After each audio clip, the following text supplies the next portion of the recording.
எங்கள் அன்பு சகோதர சகோதரிகளே, நன்றி சொல்லும் நேரம் இது.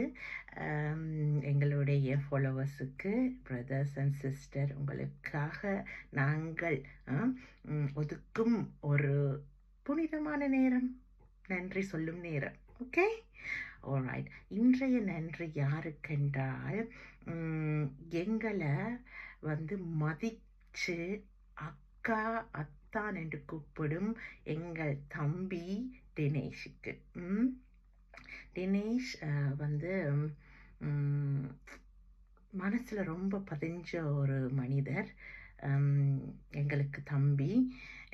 ஏனென்றால் அவர் அத்தானை ரொம்ப பிடிக்கும். அவருக்கு அத்தானை ரொம்ப பிடிக்கும். அதாவது ஒரு ஆண்மகன் இன்னொரு ஆண்மகனை பார்த்து அந்த